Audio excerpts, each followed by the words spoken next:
వారికి సహాయ సహకారాలను అందించి సమాజంలో ఆత్మగౌరవంతో నిలబడే విధంగా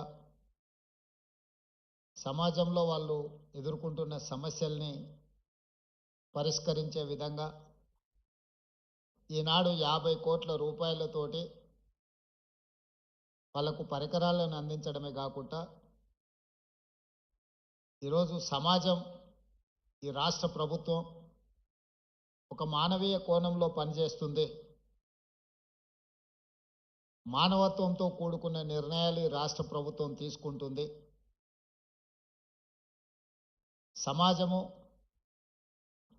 సమాజ నిర్లక్ష్యానికి లోనైన వాళ్ళు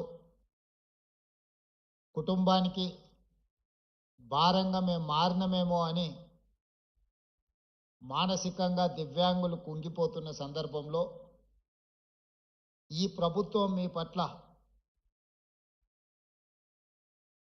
కుటుంబ సభ్యులను ఏ విధంగా అయితే ఆదరిస్తుందో ఆ విధంగా మీ అందరికీ అవకాశం కల్పించాలని నిర్ణయం తీసుకొని ఎప్పుడు లేని విధంగా 50 కోట్ల రూపాయలు కేటాయించి ఈనాడు మీకు సహాయం అందించడమే కాకుండా మీకు అవసరమైన పరికరాలను అందించి ఈ ప్రభుత్వం మీకోసం ఉన్నది ఒక విశ్వాసాన్ని కల్పించాలనే ప్రయత్నంలో భాగంగానే ఈనాడు మా మిత్రులు అడ్లూరు లక్ష్మణ్ గారు ఈ కార్యక్రమాన్ని ఏర్పాటు చేసి అన్ని జిల్లా కేంద్రాలలో ఈ కార్యక్రమాన్ని పెట్టి అందరికీ ఇక్కడి నుంచి ప్రభుత్వం తీసుకుంటున్న నిర్ణయాలను అందే విధంగా ఏర్పాటు చేయడం జరిగింది. అదేవిధంగా విద్యా రిజర్వేషన్లలో కానీ ఉద్యోగ రిజర్వేషన్లలో కానీ దివ్యాంగులకు వాళ్ళకి ఇవ్వాల్సిన కోటా ఇవ్వడానికి అన్ని రకాలుగా మన ప్రభుత్వం నిర్ణయం తీసుకున్నది.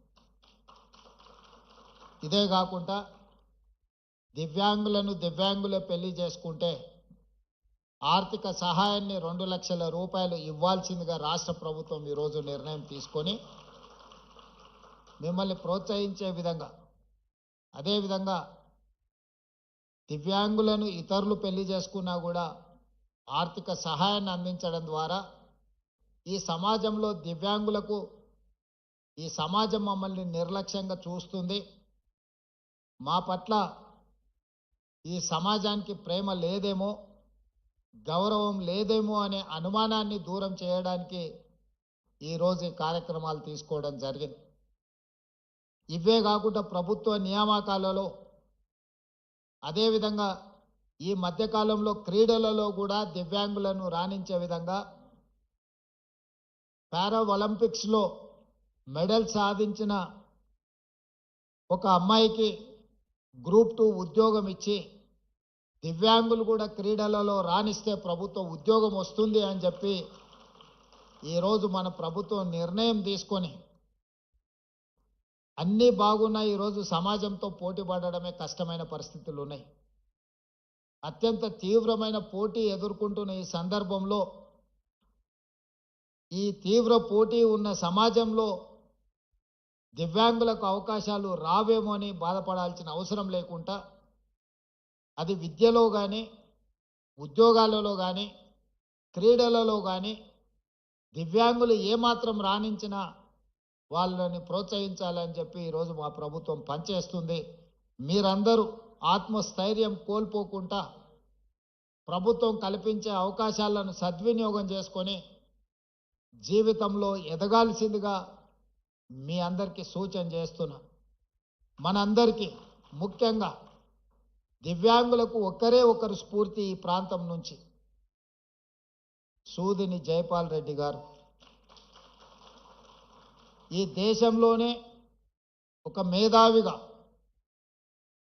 Youngest south Indian best parliamentarian award పొందడమే కాకుండా పరిపాలనలో పట్టు సాధించడమే కాకుండా భాష మీద తనకున్న పట్టును నిరూపించి భారతదేశ పార్లమెంటులోనే ఉత్తమ పార్లమెంటేరియన్గా వారు రాణించగలిగారు. ఏ రోజు కూడా ఆయనకు వైకల్యం ఉన్నది అన్నది ఆయన ఎప్పుడు ఆయన ఆలోచనలో కూడా రానియలేదు. ఈరోజు తెలంగాణ ప్రాంతం నుంచి లేదా తెలుగు మాట్లాడే ప్రాంతాల నుంచి ఒక పివి నరసింహారావు గారు, ఒక నీలం సంజీవరెడ్డి గారితో సమానంగా జైపాల్ రెడ్డి గారు రాణించి సమాజంలో గౌరవం తీసుకొచ్చిండంటే ఈరోజు దివ్యాంగులు అందరూ కూడా జైపాల్ రెడ్డి గారి యొక్క సక్సెస్ను స్ఫూర్తిగా తీసుకోవాల్సిన అవసరం ఉన్నది. అదేవిధంగా ట్రాన్స్జెండర్స్ వీళ్ళ పట్ల కూడా సమాజ